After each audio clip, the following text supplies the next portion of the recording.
Greetings from Turtle Island. That's what the indigenous call the United States and America.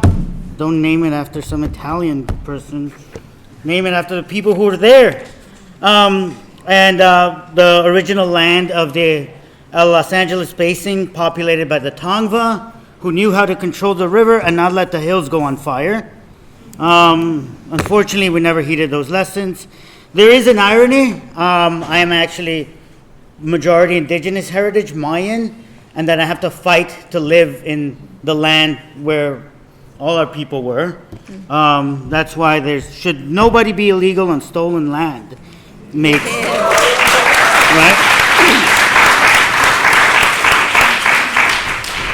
So, I'm going to start off my talk with a headline from Fox News.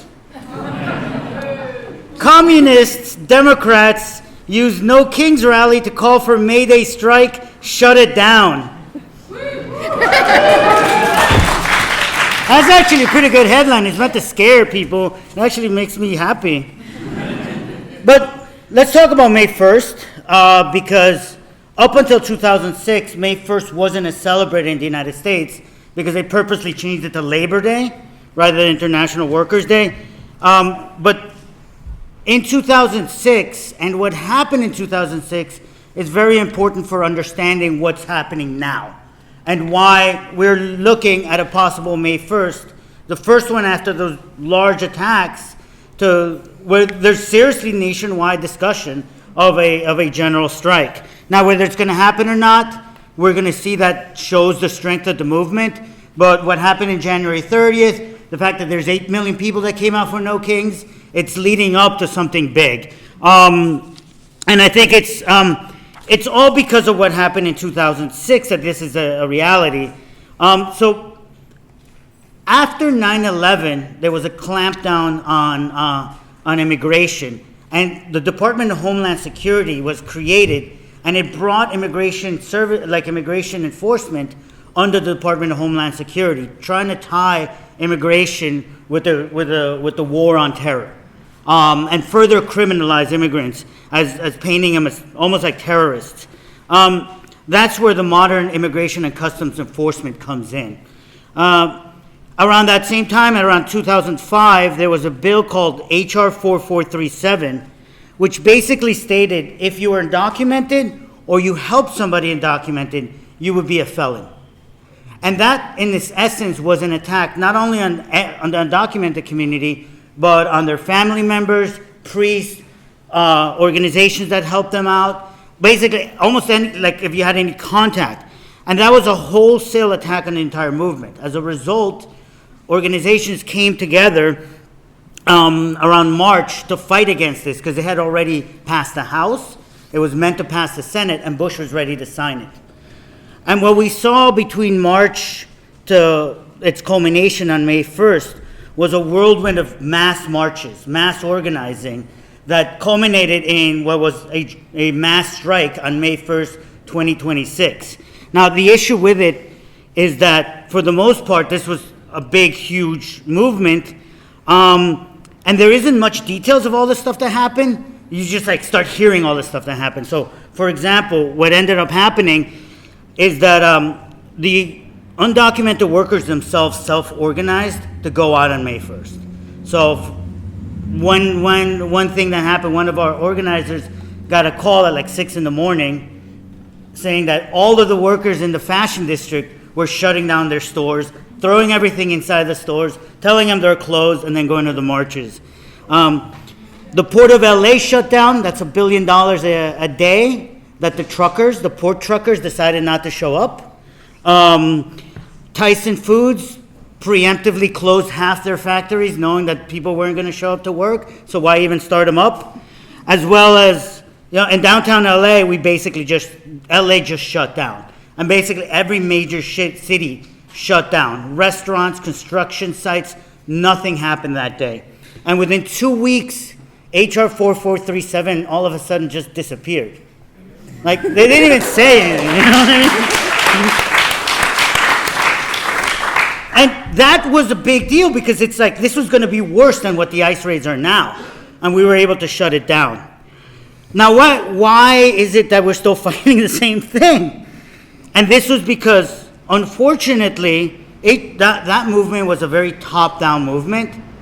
Because a lot of both liberals and radicals, like all facets of the immigrant rights movement we got together, a lot of it was built through the media, through radio talk show hosts, and what ended up happening afterwards was that a section of the movement primarily then came out with a slogan, "Today we march, tomorrow we vote," and said, Obama is going to get us this comprehensive immigration reform that has a path to legalization, even though we march for legalization, right, unconditionally.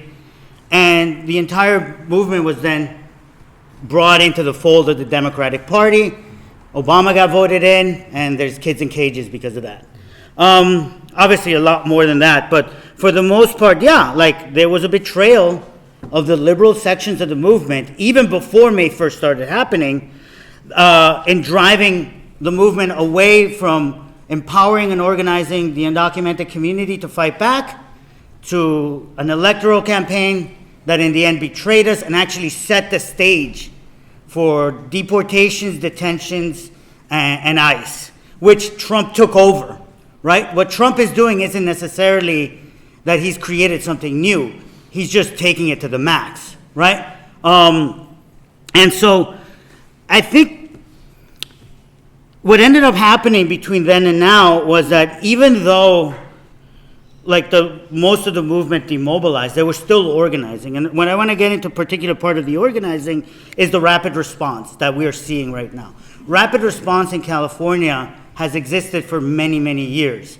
And so it started because in California back then, undocumented people couldn't have licenses. So all of a sudden they would do sobriety checkpoints in undocumented neighborhoods at the time they're getting home from work. Like, you want to catch drunk drivers, go to, the Sunset Strip at like 1 o'clock in the morning, right? But, you're going to not go to East LA at 6 p.m., which is exactly what they were doing. So one of the things that we would do is we would get a tip of a checkpoint, and legally they have to notify people, and they wouldn't. So we just go there and notify. And community members would come out and would be like, there's a checkpoint, Sometimes people would open up their driveways, and so that people could actually go through their driveways into the alley and get away. And then when the cops would come in and be like, what are you doing? We tell them to, kick rocks. There was also organizing around DACA, which is for people that came in undocumented as children. There was an actual movement that forced Obama to delay the deportations, and it's called DACA. And so there was still ongoing organizing in fits and starts. But the reasoning why I focus on the rapid response is that the first lesson is that what we do in the here and now is very, very important. The organizing for the rapid response, the training of activists so that, even though it's small, paid off in spades when the raids happened. And even in the very beginning, when Trump got voted into office again, we knew the raids were coming, and there were meetings for organizing rapid response networks. And they were small, but we laid the groundwork for what would happen when June 6th hit in LA. So June 6th hits, and I live in downtown, so it was in the same fashion district that I was talking about, where people were shutting down stores. They targeted a factory there, and they come in, MRAPs, all decked out in military gear. It looked like an occupying force, which it was in a way. But the organizing that we were doing worked. Within minutes, the calls went out. People showed up. The head of the SEIU in LA got arrested in trying to defend workers.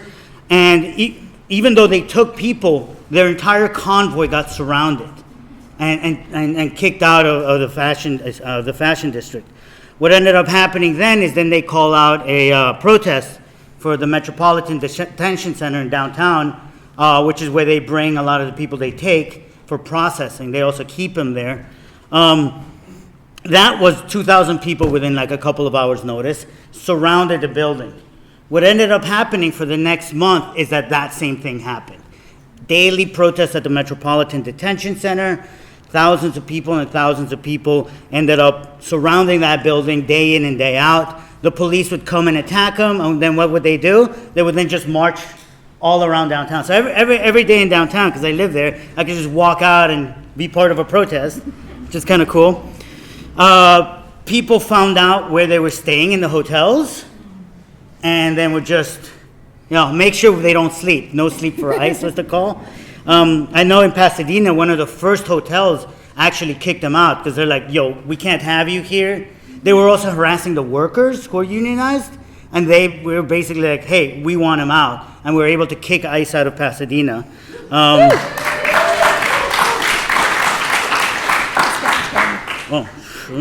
Okay. So let me see what else. Okay, so the hotel protest. Okay, a lot of the rapid response networks was just happening online. So like it would go out on Instagram.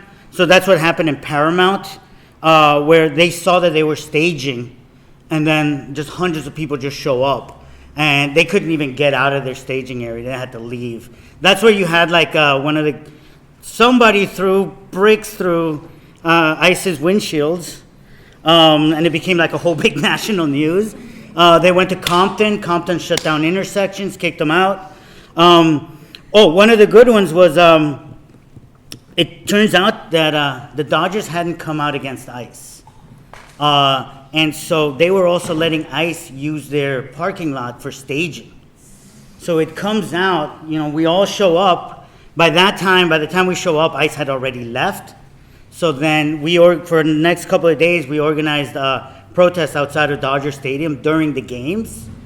And people might have gotten in the way. And it takes like 2 hours to get into Dodger Stadium because LA's messed up. So it took way longer for a lot of fans to get in there. And, they had been kicking people. The people had been doing ICE, when wearing shirts saying ICE out of LA and all of that. And they had gotten kicked out. There were like small protests in there. But eventually, because of that, it just took 2 days and the Dodgers backtracked. They said they weren't going to let ICE use their parking lots, and they promised to donate $1 million to help the victims of the raids. And so what ended up happening in LA was that there sprouted up a bunch of different rapid response networks in different parts of the city. Many communities self-organized. LA, the teachers union made an effort to organize schools so that they could be able to be shut down in case ICE came in, and doing like walking kids to and from their homes. So they set up networks like that. So that's been going on for about a year, and I'll get to that later. One of the things that really helped actually was a court injunction, and this became a big deal because somebody that was documented sued the federal government, saying that they targeted him because of the skin color, and that created an injunction in LA. Now that's the funny thing. At this early stage of the movement, LA fought back, and that's why the injunction was only for LA, right? Which proves fighting back works, right? Yeah. Like the other cities that hadn't yet fought back hadn't seen a decrease in ICE. ICE actually, there was a market drop, and that actually gave us time to organize. That was eventually overturned by the Supreme Court, and ICE started coming back in again, but we were better organized.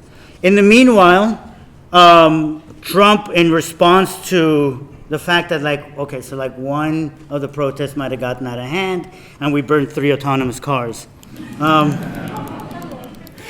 I don't know how it happened, but it was fun.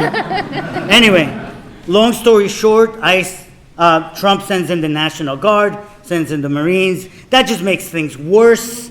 And in fact, they just kept them in front of the federal building. Because really what we faced mostly was the police repression, which is another issue that I can't even get into it, but if you talk to me later, I'll tell you about. But then that kick-started Trump's political attack on blue cities, right? He started going from LA, he went up to Portland, DC, Chicago, And it was this, like, it was like openly, I'm just going to go against Democrat cities because they're supposedly sanctuary cities, which really doesn't mean anything.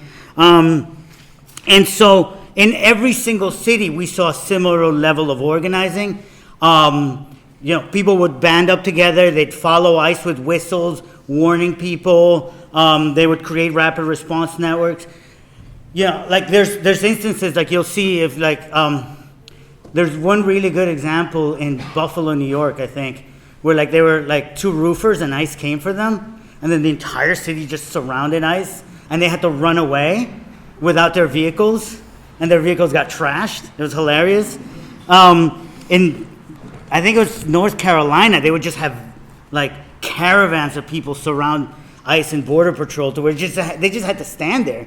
They couldn't really do anything. And so obviously people saw what happened in Portland with the frogs, in DC with the sandwich, and like in Chicago where like there was like this kid in a scooter that was like just running away from him.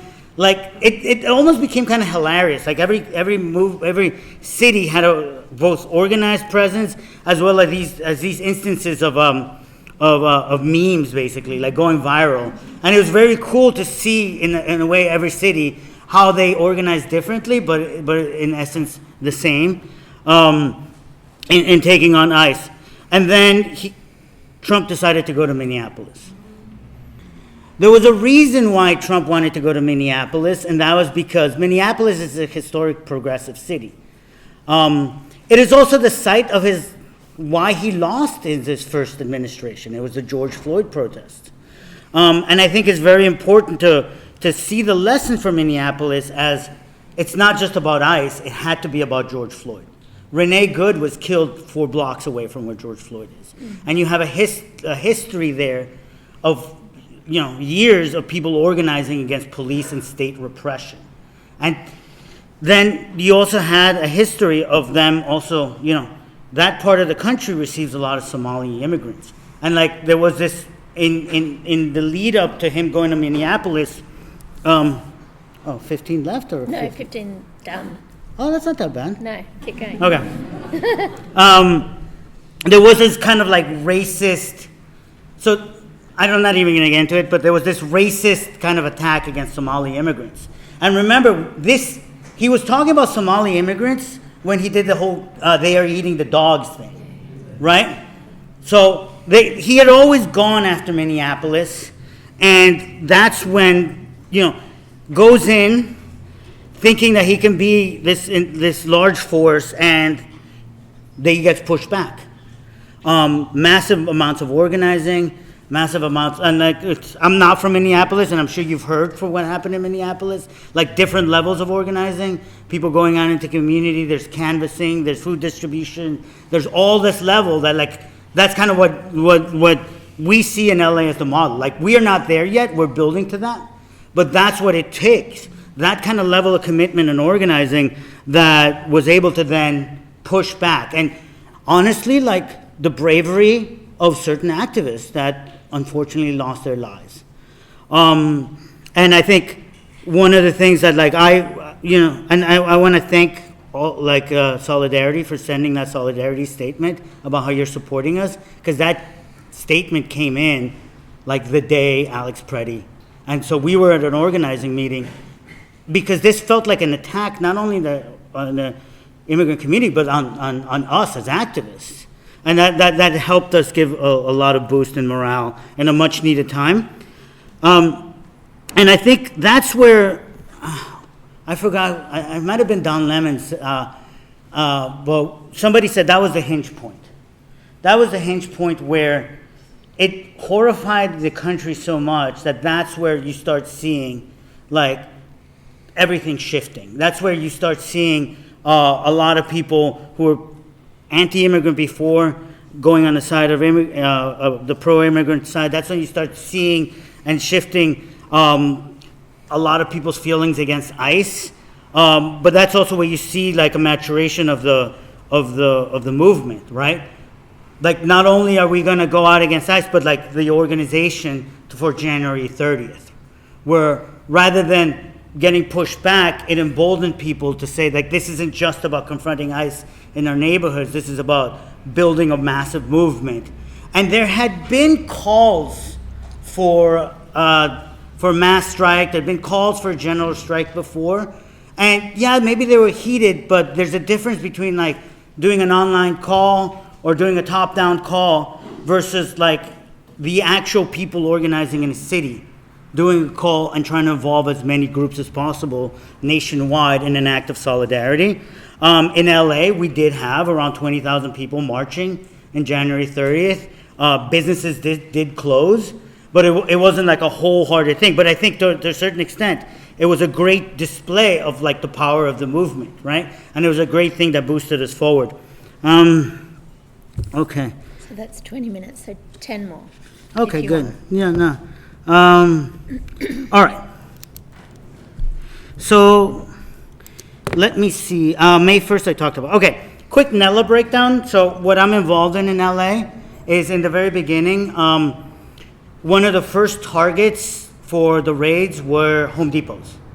So I'm working with an organization called the LA Tenants Union, which has a huge base of immigrant base who realized like, hey, we're getting kicked out because of gentrification, but one of the things that's, we're also getting attacked by ICE raids. So the first kind of things we started doing was we pick a Home Depot and then, you watch out for ICE and safeguard people. We were pretty well organized to the point where our Home Depot was only hit twice. Other Home Depots, such as North Hollywood or Van Nuys, or even the one in Pico Union, which is different areas of LA, they would get hit sometimes twice a day. I don't know if you saw, there was one, that was Pico Union was the one where they all got into the back of a Penske truck and then opened it up and had the media there and grabbing people. Like it was just this charade that they were doing. But because we were pretty well organized, they would only come into our Home Depot with like 50 officers. And there's stories of how like people hid and we helped people and all of that. But for the most part, the last time they came in, it was about 50 and they were only able to get 4 people.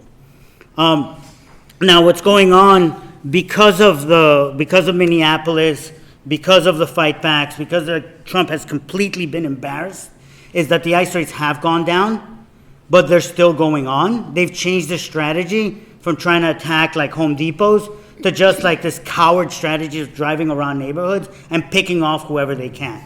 But that's inherently brought up the questions of the movement, like one, the change of tactics. But I think it brings up all of these other political questions, which I will get into right now as soon as I find it on my phone, because I didn't want to write it down twice. The first political question is that, one, it can't just be about Trump, right? And I think one of the things that the liberals are playing off, and I think one of the things that's given us an opportunity to self-organize and say that we defend ourselves is that the Democrats don't have any alternative, because they support the ICE raids. They support deportations. They support exploiting immigrants. So the only thing they've complained about is like, well, these people are ill-trained. Well, what do we want? Well-trained ICE agents? No, I kind of want them to be stupid. But I think it's also the question of, it's not just focusing on fighting ICE, but the reality is that we have an opportunity to rebuild an immigrant rights movement, a form of civil rights movement, and involve larger and larger people in mass struggle. It also has an opportunity to actually question not just the enforcement of immigration laws themselves and why they exist, why they're used in our country to, one, blame, because here's the thing. Trump is the ruling class's trump card when it comes to immigration. They blamed immigration on everything. Housing prices, food prices, anything. It's, in the end, the United States is facing the fruition of the neoliberal project. And it is an outright attack against the standard of living of working class people. And the anger has to be directed somewhere. And now with the Iran war, right, do they want people to be angry at the ruling class or spending all their money on these wars instead of on them? No. they need to blame somebody. And they're always going to go back to blaming immigrants because they have no other strategy. They have no other alternative. They have no other way to excuse it, right? And I think the importance of organizing, especially for socialists organizing in the immigrant rights movement, is because it undercuts that. Rather than showing that immigrants are not, that they're not the problem in this society, immigrants are the actual solution as one of the most explosive and powerful segments of the working class, right? Because what other segment of the working class in the United States right now is talking about a general strike, right? What other segment of the working class is saying that we need to come out and take on over and stop Trump? And that's what we did in a time when it seems like we were losing. And I think it is important for socialists in these movements, right, to then make those kind of connections, about capitalism and immigration, to rebuild those kind of like fighting working class movements so that we can take on both Trump, we can take on capitalism, and we can take the question of why we even need borders to begin with. So I'm glad to be here, and no one is illegal.